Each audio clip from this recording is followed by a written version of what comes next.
اللهم اجعل لنا نصيبا في سعة الأرزاق وتسيير الأحوال وقضاء الحاجات وإجابة الدعوات، اللهم آمين يا ربي.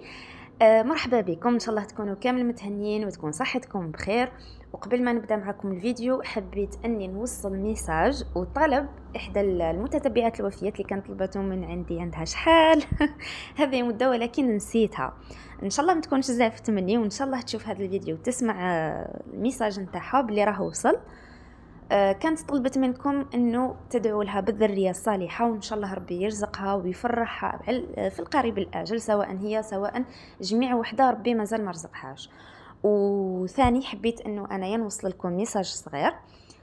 شوفوا، كونوا على يقين بلي ربي سبحانه ما يحرمكمش من حاجه الا اذا كان راح يبتليك باش تعرف قيمه واش تملك ويعوضك فيما بعد. يعني كونوا على يقين بهذه الحاجه، ربي جامي اذي عباده، وانما كل حاجه عند ربي راهي بميعاد وباسباب وبترتيبات، وكامل راح تصرى لصالحكم. على هذيك ما تستعجلوش رواحكم لحتى حاجه، لانه من بعدها راح تستكشفوا باللي كل حاجه صارت لكم ماهيش كيما نقولوا حنايا زعما استغفر الله يا ربي كيما نقولوا حنا هذيك المقوله الشهيره ما عنديش الزهر ما كانش طول. لا لا، هذه كلمه اكبر خطا نديروه، اكبر كلمه غلطه نقولوها. انما راهو كرم من عند ربي سبحانه عليكم. ربي سبحانه اذا حرمك من الذريه وما عطاكش الذريه خلاص، ولا طول لك فيها، اعرف فيه ولا اعرف باللي راهو يختبر في صبرك، يختبر في ايمانك. وثانيك اذا حرمك منها دائما ديروا اسباب، ديروا هكا احتمالات في راسكم باللي ربي راهو مرزقنيش على خاطر ربما هذا الذريه راح يكبر، حيخرج لي على الطريق، راح ياذيني، راح يكون فيه اذيه ليا، راح اسمع راهو ربي سبحانه وتعالى اذا ابتلاك في حاجه راهي فيها حكمه ليك. ونفس الشيء للزواج، للقرايه، للمرض، للموت، في كل شيء، في كلش. كونوا دائما راضيين وكونوا صابورين عفوا ومتاكدين انه الصبر نهايته جبر وفرج من عند ربي سبحانه وتعالى. مهما طال الصبر النهايه دائما راح تكون مليحه. على هذيك سلموا امركم ربي سبحانه وتعالى وتوكلوا عليه في كل حاجه، وخلوا دائما بالكم مرتاح ونفوسكم مرتاحه. مهما ضاقت بكم الحياه ومهما قصت عليكم الظروف راهو دائما ربي معاكم. ودركا رايحين نرجعوا للفيديو. اليوم صارت لي كي ساندريلا شفتوا ساندريلا كي حبت تروح مرت باباها مع بناتها للحفله وقالت لها انتي تقعدي في الدار تنظفيها، هكاك صارت لي انا. يعني ماشي صارت لي تاني قعدت في الدار نظفها، وانما كل وحده شدت ولادها. ام رسلان بدات احمد رسلان جيبوا اختكم وروحوا البسوا قشكم، والاخرى جانا جمانه روحوا نمسلكم شعركم. ورحمه ما عندهاش بناتها ولا ولادها اللي تعيط لهم، تسمى لازم نتكلح ونروح للدار ننظفها. نظفت هذيك الدار، الكوزينه، كل شيء. مهم قبل ما نخرج لازم تكون الدار نظيفه. ومن بعد وجدت روحي لبست هذيك القندوره اللي شتوها في المقطع اللي قبل هذا. قلت لكم في العيد باللي لبستها، ما صورتها لكمش، قلت لكم المره الجايه ان شاء الله راح نوري لكم واش لبست هذيك القندوره اللي كانت شراتها لي ماما هديه. اكيد انا خيرت الموديل وهي شرات، هي كانت حتشري لي واحد الموديل وكي عجبني هذا شرات لي هذا، يعني بين زوج باهيين، بصح هذا ابها اكثر واكثر. في رجلي لبست هذاك الصابو مع انه ما نحبهمش مي صاي درك الطفله كل ما تكبر يلزم يتبدلوا فيها بزاف حوايج، يتبدل ستيل تاع لبستها وهي رايحه. ولي زاكسيسوار ماشي نفسهم اللي لبستهم في العيد، وانما راح نوري لكم واش لبست في هذه المناسبه. شريت هذوك زعما المساسك باش نديرهم في شعري نهار العيد، من بعد نسيتهم ما درتهمش، جات الفرصه دركا قلت نديرهم. ولي زاكسيسوار لبست هذيك الساعه مع هذوك لي غورمات اللي شفتوهم. والخاتم نتاعي اللي كنت المرفه نلبسه في زد لي تكسر، شريت هذا. انا نضال دراهمي كامل رايحين غير في الخواتم اللي يتوضر، اللي يسرقوه، اللي يتكسر وهي رايحه. ولبست هذه الغورمات، هذوك الخشان لبستهم مع الساعه، والغورمات هذه كي عاد رقيقه وباهيه باه تبان لبستها وحدها، هذه كانت جاتني كادو. وبالنسبه للسنسله ولي بوكل ما عنديش انا هكا شغل طقم كامل مع بعضه، عندي من كل بستان زهره. هذو اللي بوكل تاع الذهب جاوني كادو ممهومه لبستهم، وما عنديش سلسله كيفهم. تفكرت باللي عندي وحده كانت عطاتها لي سهومه، هي جايه كيما هكا، هذه عطاتها لي قبل ما تتزوج، جاتني تبان شغل شوي قريبه عليهم، قلت نلبسها معاهم، ومن بعد مع الوقت ان شاء الله راني نزيد ندير لهم سلسله لي كيفهم. لي بوكل يجيو كيما هكا شغل يتلبسوا بهذه الطريقه، يجيو يدلاو من اللور ومن القدام، هذوك الوردات يجيو من القدام، وهذيك اللي تدخل في الودن شغل مسمار تجي من اللور. وهذا واش كنت لبست لي زاكسيسوار بيان سور مع مكياج خفيف. انا دايما في المناسبات نحب نحس روحي نكون خفيفه ومرتاحه، يعني في الحوايج اللي راني لابستهم. على هذيك ما نحبش نشارجي بزاف، وفي نفس الوقت نحب الحوايج اللي يكونوا سامبل. دائما في المناسبات تلقاوني هكا، في العراس قليل وين تلقاوني مشارجيه، سواء المكياج سواء لي زاكسيسوار، ما نشارجيش خلاص. نحب حاجه اللي تكون سامبل، تكون هكا خفيفه. القندوره هنا حبيت نعاود نوريها لكم مليح باه تشوفوها. شتوها بلتني عباكم كي شريتها انا كنت حاسبه هذوك الحجر مخيطين، يعني نورمالمون يكونوا مخيطين، مي هما شغل حاكمينهم هكاك برك بهذيك اللصقه اللي تذوب تاع البيستولي، نسيت واش يسموها ليسونسيال.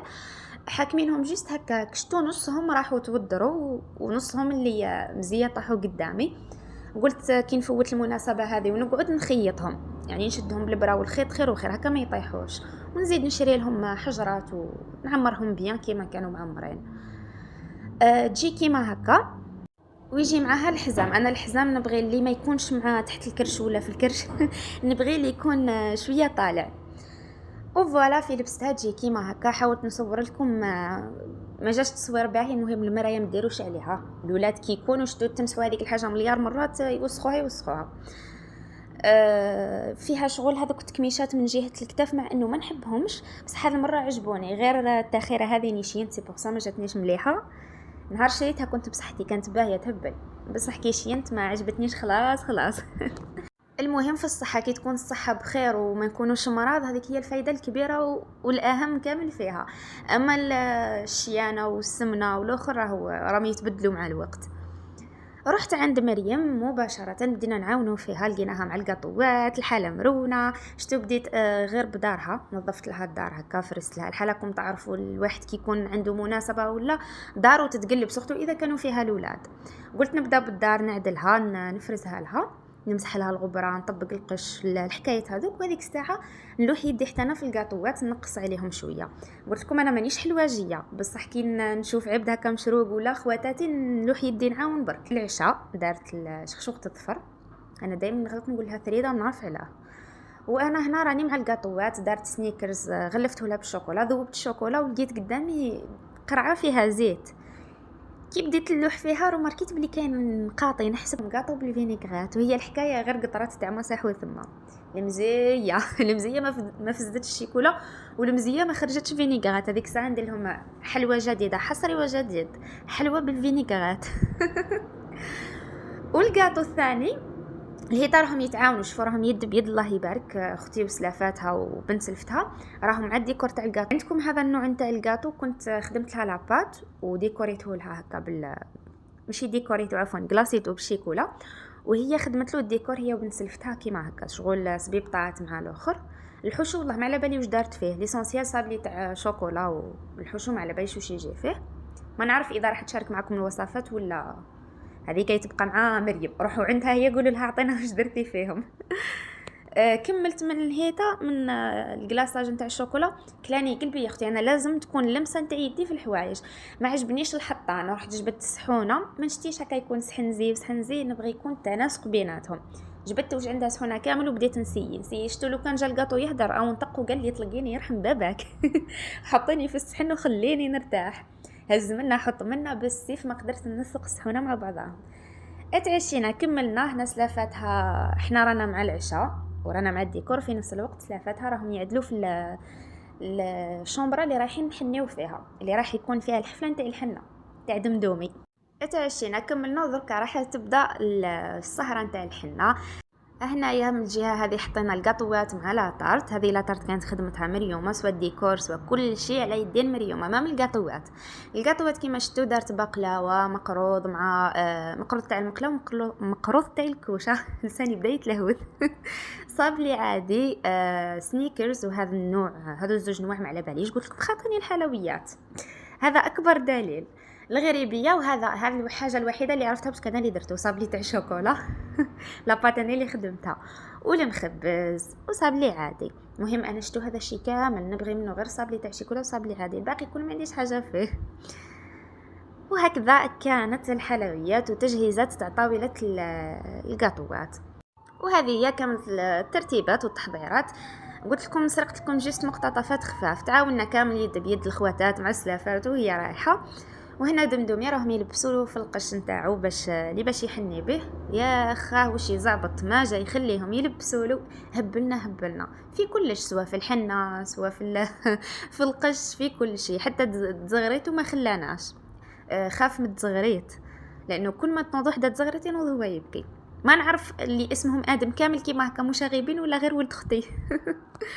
ثلاثة كامل متحاميين فيه. المهم برك عليه ان شاء الله، ربي يحفظه لها، يكبره لها في طاعتها، ويجعله من حافظة القرآن ومن الصالحين يا ربي. هذه هي الفائدة. وصاي تقريبا كل شيء راهو جاهز، بقى غير الطقم تاع الحنه يزيدوا يحطوه. يزيدوا ثاني شويه حوايج مع القشقشه. انا سرقت لكم غير هك مقتطفات على السريع، ما صبرتش. كنت نقول لكم باللي صبروا قاعده نعطيكم في الحكمه على الصبر، ومن بعد فينالمون خرجت لكم خرجه من الكسب. رحمه ماهيش صابوره. هنا العريس راهم داير رايو في الحلاوي، يهز ويحط، واللي يهز حاجه ينحيها له، اللي يهز حبه حلوه ينحيها له. وهذا أفضل جزء عندي، سواء في العراس، في الطهارة، في كل شيء. الحنة مالقري ما عنديش حاجة فيها، ومن ذاك نبغي نديرها، يعني نبغي نديرها في المناسبات. تلقاوني قاعدة قدام لي راهي تحني مباشرة، غير باش ندير دويرة صغيرة. ما نشتيش هكا نلطخ يدي، ولا مهم نشتي ندير دويرة صغيرة تحنة في يدي، مع انه ما عنديش حاجة فيها قلت لكم. مي تقعد أفضل جزء عندي في المناسبات. حناولوا بداو باينه العريس هو الاول، كاش ما شفتوا المعارض يحنيو قبل العريس ما تصلحش، لازم العريس هو الاول. ان شاء الله كل يوم تشوفوا عريس وتفرح به. احنا هكا من عاداتنا نحني ولا نديروا الليله اللي قبل الطهاره نتاع الحنه. من بعد يطيشوا له هذيك القشقشه فوق راسه مع الباروك هذه هي عاداتنا في الطهاره. وساعتها يحنيوا الولاد صغار، حتى انا مازلت صغيره اختي مادام ما تزوجتش، حتى انا نحني معاهم. يعني صراحة حنينا كامل. غدوة من ذاك الدو طهروه، أنا ما حضرتش، كنت نستنى باش نروح، خيالي باش يديني ما كانش، وطاكسي باش نروح فيها ما كانش، هي قعدت نستنى على ظهري وعلى واش كتب لي ربي. مالقري ما حضرتش للطهارة وما حضرتش للبارود وما حضرتش للغدا، بصح هكاك سرقت لكم مقتطفات من الغدا. وصلت ديريكتومون مع القهوة، مع جات الطاكسي هزيتها وهربت نجري. يا اخي ما لحقتش على الغداء، لحقت مع القهوه. هنا سربيت الاولاد القطايف باش يخليونا في راحتنا، سربت لهم القطايف. ومريم من جهه راهي توجد في صينيه القهوه، انا قعدت نتغدى على خاطر ما كليت والو، حسيت روحي شدتني الفشله وما قدرتش. تسمى لازم نتغدى نهز قلبي كما نقولوا. وهذه هي صينيه القهوه اللي ما عندي بها حتى علاقه، يعني ما نحبش نتقهوى هكاك. كنت نشارك معكم مقتطفات، وان شاء الله ربي يدوم علينا وعليكم الفرح ويكثرهم. وما بقى لي غير نقول لكم سلام.